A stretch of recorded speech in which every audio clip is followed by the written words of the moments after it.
So we have a Bitmap2Material node in our Mac scene, and we have automatically hooked it up to a physical material that was then applied to our curtain geometry.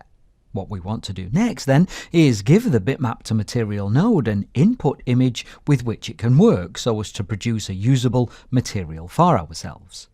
After opening up the material editor and curtains tabs then, if they aren't already, let's add a bitmap node from the map browser to the work area, and then from the exercise files folder, jump into the substance files, B2M, and B2M_curtains.resources folders, after which we want to select the agofoj-flower.png file. Now, if you have come into this lesson straight from the previous exercise, then you will be able to instantly connect your new bitmap to the main input on the substance node. If not, then you will need to double-click to load up the substance parameters, and then hit the reload button to be able to perform that same connection procedure. And if we have the Show Shaded Material in Viewport feature enabled, we should instantly see our bitmap appear. And if we take a render,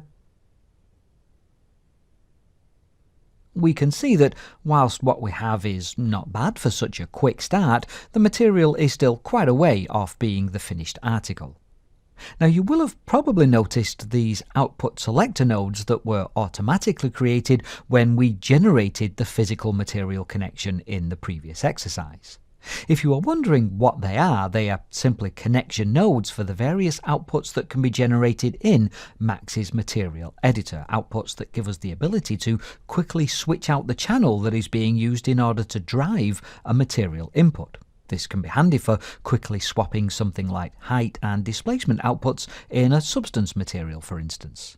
As we look at the render that we have though, probably one of the first things that we will notice is that the bitmap clearly isn't tiling nicely, given that we can see these very obvious seams towards the edges of the curtains. There is also a very obvious discrepancy in the tones of the bitmap, given that we can see this abrupt light to dark change at the edges as well.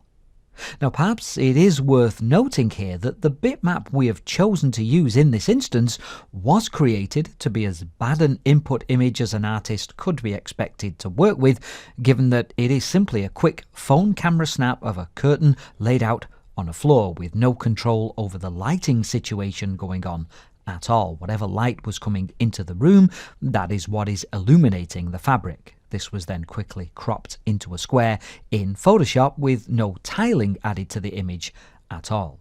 In fact, if I just open this up using the View Image control in the Material Editor, you can see that this is a bad input image for use in a very prominent scene material. And so, in our next exercise, let's take a look at some of the extensive controls available on the Bitmap2Material 3 node and see what, if anything, can be done to improve the situation that we have.